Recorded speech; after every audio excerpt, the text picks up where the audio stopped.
बिस्मिल्लाहिर्रहमानिर्रहीम।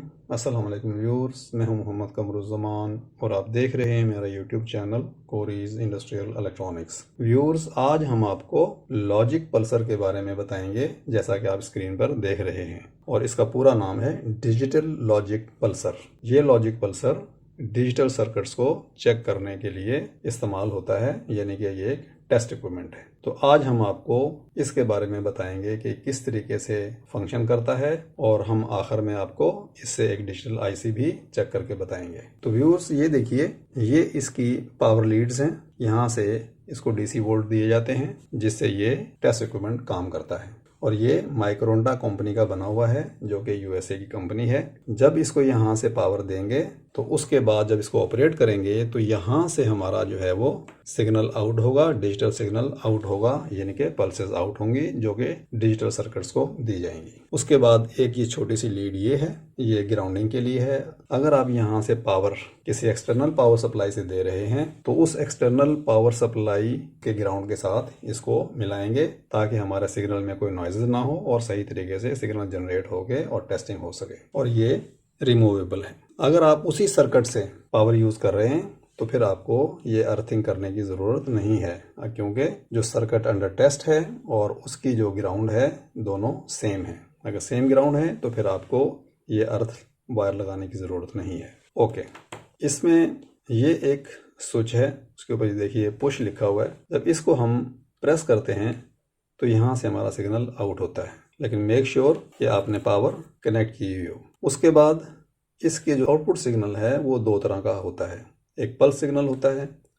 अगर ये सेलेक्टर स्विच पल्स पे कर दें तो हमारी एक मरतबा इसको प्रेस करने से सिर्फ एक पल्स आउट होगी, जो कि 5 माइक्रो सेकेंड की होगी। और अगर हम इसको नीचे कर दें, CONT यानी कि कंटिन्यूअस, तो फिर हमारी पल्स ट्रेन्स यहाँ से आउट होंगी, जो कि 5 हर्ट्ज के रेट से सिग्नल आउट होगा, 5 हर्ट्ज के रेट से पल्सेस आउट होंगी। उसके बाद जिस वक्त पल्सेस आउट होंगी तो ये हमारी जो ग्रीन LED है ये हमारी ब्लिंक करेगी, ये हमारी LED ग्लो करेगी। और चूंकि इसकी आउटपुट जो है वो मैक्सिमम 200 मिली एम्पेयर तक करंट ये प्रोवाइड कर सकता है। अगर किसी वजह से लोड जो है वो करंट ज़्यादा ले तो फिर हमारी जो रेड LED है ओवरलोड की, ये ऑन हो जाएगी या ब्लिंक करेगी। डिपेंड करता है कि किस तरीके से आपकी ओवरलोडिंग हो रही है। थोड़ा सा इसके नीचे देख लीजिए, logic Pulsar model number 22-304A है। ये वाला लॉजिक पल्सर है 4.7 से लेके 15 वोल्ट DC तक यूज़ होती है। 15 वोल्ट DC इसलिए इसमें पावर दी गई है कि बाज़ CMOS ICs, बल्कि अमूमन CMOS ICs 15 वोल्ट तक इस्तेमाल हो सकती हैं। उसके बाद आउटपुट करंट, जैसे हमने बताया, 200 मिली एम्पेयर है मैक्सिमम। आउटपुट पल्स या आउटपुट वेव जो है पल्स 5 माइक्रो सेकेंड की है, सिंगल पल्स। और अगर कंटिन्यूस पे रखें तो 5 हर्ट्ज रेट से कंटिन्यूस हमारी पल्सेस निकलती रहेंगी। उसके बाद ये थोड़ी सी ऑपरेशन के हिसाब से है कि जो राइट पे जो LED दिखाई है ये हमारी ओवर करंट की हैं या ओवरलोड की हैं, और लेफ्ट पे जो LED है वो हमारी आउट की है, यानी कि ग्रीन वाली। ये रेड वाली, ये ग्रीन वाली। अगर स्टैंड बाई होगी तो दोनों लाइटें ऑफ होंगी।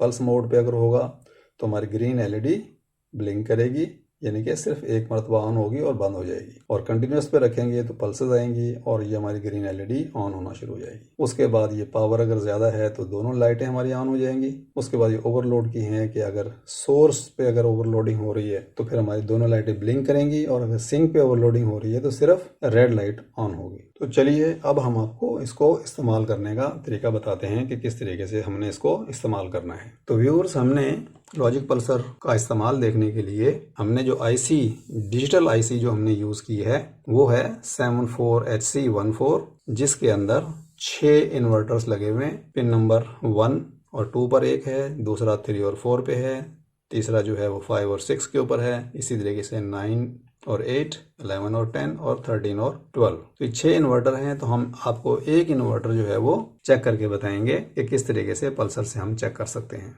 IC का नंबर जो है हमारा 74HC14 है, और इसको हम 5 वोल्ट पे यूज़ करेंगे। इसका अगर आपने फंक्शन टेबल देखना है तो फंक्शन टेबल या ट्रुथ टेबल ये है कि इनपुट A पे अगर हम हाई देंगे तो आउटपुट पे हमें लो मिलेगा, और अगर इनपुट के ऊपर हम अगर लो देंगे तो आउटपुट के ऊपर हाई मिलेगा। तो व्यूअर्स, ये जो इन्वर्टर्स हैं ये सिंपल इन्वर्टर्स नहीं हैं। इन्वर्ट तो सिग्नल को करते हैं, लेकिन ये दरमियान में देखेंगे तो एक सिंबल आपको नज़र आ रहा है जो कि हिस्टैरिसीस का बना हुआ है और इस हिस्टैरिसीस के सिग्नल की वजह से इसको हम बोलते हैं श्मिट ट्रिगर। श्मिट ट्रिगर एक ऐसा फंक्शन है आईसी का कि अगर इनपुट के ऊपर अगर सिग्नल के अंदर नॉइजेस हो, वेरिएशन हो, तो उसको नॉइजेस को ख़त्म करके आउटपुट के ऊपर बिल्कुल प्योर और क्लीन डिजिटल सिग्नल ये आउटपुट पे देता है। तो व्यूअर्स, ये ब्रेडबोर्ड है, इसके ऊपर हमने 74HC14IC हेक्स इन्वर्टर की लगाई है। उसके बाद यहाँ से हम इसको VCC देंगे जो कि पिन नंबर 14 पे है। यहाँ से हम 0 वोल्ट देंगे जो कि पिन नंबर 7 पर है।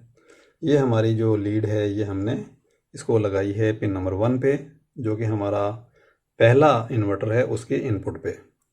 आउटपुट से हमने एक रजिस्टर लगाया है, रजिस्टर लगा के हमने एलईडी पे दिया है और एलईडी को हमने यहाँ पे ग्राउंड किया है। जिस वक्त इनपुट के ऊपर लॉजिक लो होगा तो यहाँ पर लॉजिक हाई होगा और लॉजिक हाई होगा तो हमारी एलईडी जो है वो ग्लो करेगी। ये देखिए, ये फिलिप्स कंपनी की आईसी है PC74HC14P और ये हमारा जो है पिन नंबर 1 के ऊपर हम इनपुट देंगे और पिन नंबर 2 से हमने ये रजिस्टर लगाया है, यहाँ पर आ गया। और उसके बाद ये एलईडी है, एलईडी की हमने पॉजिटिव के ऊपर रजिस्टर को कनेक्ट किया है और एलईडी का जो नेगेटिव है या जिसको हम कैथोड कहते हैं वो हमने पिन नंबर 7 जो कि 0 वोल्ट है वहाँ कनेक्ट किया है। तो ये हमारा सेटअप था। सबसे पहले अब इसको पावर देते हैं।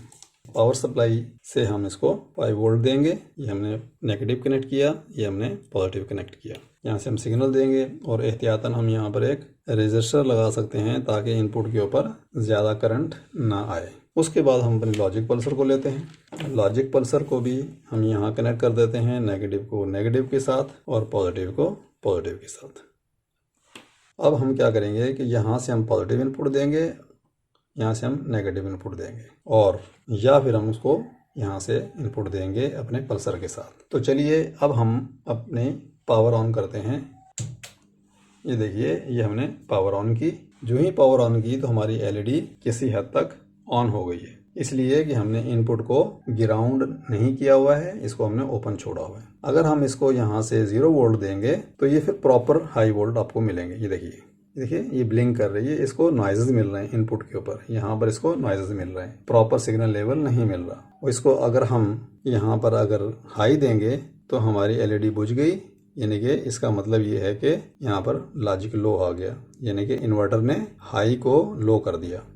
और अगर लो देते हैं तो लो को इसने हाई कर दिया।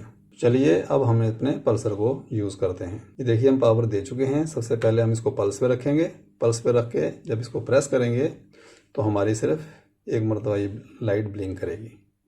ये देखिए, एक 5 माइक्रोसेकंड की पल्स आई और चलेगी। इसको बेशक दबा के भी रखेंगे तब भी दोबारा पल्स नहीं आएगी। उसके बाद अगर हम इसको कंटिन्यूस पे कर देते हैं, इसको दबा के रखेंगे तो ये पल्सेस आना शुरू हो गई। अब चूंकि पल्स के ऊपर 5 माइक्रोसेकंड की पल्स आती है तो उसको हमारी ये जो एलईडी है ये इसको रिस्पॉन्ड नहीं कर पाएगी, इसलिए हम इसको कंटिन्यूस पे रखेंगे और उसके बाद हम यहाँ से इसको इनपुट दे सकते हैं रजिस्टर के थ्रू। और अगर आप रजिस्टर के थ्रू नहीं देना चाहते तो डायरेक्ट भी दे सकते हैं। ये हमने यहाँ से इसको कनेक्ट कर दिया और कनेक्ट करने के बाद हम यहाँ से इसको प्रेस करेंगे। कंटिन्यूस के ऊपर ये रखा हुआ है तो हमारी मतवातर पल्सेस जाएंगी।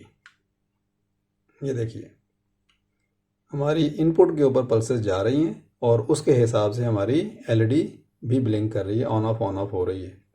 यानी कि जब सिग्नल लो होता है तो हमारी एलईडी आउटपुट पे ऑन हो जाती है, जब हम सिग्नल को हाई देते हैं तो वो ऑफ हो जाती है। ये मैंने बंद कर दिया। इसी तरीके से आप इसको डायरेक्ट भी सिग्नल यहाँ पर पिन पे दे सकते हैं। ये देखिए, ये पिन नंबर, बल्कि इसको मैं निकाल देता हूँ। ये हमने यहाँ पर लगाया, इसको प्रॉपर सिग्नल मिल गया। इसको जो ही दबाएंगे तो हमारी पल्सेस आउट होना शुरू हो गई और हमारे गेट ने सिग्नल को इन्वर्ट करके आउटपुट पे दिया, जिससे हमारी एलईडी ऑन ऑफ हो रही है, जो कि हमारे आउटपुट को शो करती है। जो ख़त्म किया तो हमारी ब्लिंकिंग भी बंद हो गई। उसके बाद जैसा कि मैंने आपको बताया है कि इनके जो इनपुट्स हैं उनको या तो ग्राउंड किया जाता है CMOS को, या उसको लॉजिक लो किया जाता है। लॉजिक लो कर दिया, हमारा सिग्नल स्टेबल हो गया। तो बहरहाल इस तरीके से हम इस लॉजिक पल्सर को यूज़ करते हैं। और अगर आपको सर्किट के अंदर कोई वायरिंग टेस्ट करनी हो तो वायरिंग टेस्ट करने के लिए क्या होता है कि आपका सर्किट लाइव नहीं होता, हम बात करें डिजिटल सर्किट की जो कि बहुत दूर तक लाइनें गई होती हैं, तो उसके लिए आप एक दूसरा डिवाइस होता है जिसको हम लॉजिक प्रोब कहते हैं, उसको इसके साथ यूज़ करते हैं। ये सिग्नल जनरेट करता है, एक एंड पे हम इसको लगाते हैं सिग्नल जनरेट करके और दूसरे एंड के ऊपर लॉजिक प्रोब लगाते हैं। ये जब सिग्नल जनरेट करता है तो तमाम उस वायरिंग के अंदर से उस वायर के जरिए फिर वो सिग्नल जो है वो रिसीव होता है लॉजिक प्रोब से। तो ये एक पेयर होता है लॉजिक पल्सर का और लॉजिक प्रोब का। तो आज हमने आपको सिर्फ लॉजिक पल्सर के बारे में बताया है। तो उम्मीद है कि आपको लॉजिक पल्सर की ये वीडियो देख के आपको डेफिनेटली ये कॉन्फिडेंस भी आया होगा और आपके इल्म में इजाफा भी हुआ होगा। तो मिलते हैं इंशाल्लाह ताला नेक्स्ट वीडियो में। जब तक के लिए अल्लाह हाफिज़।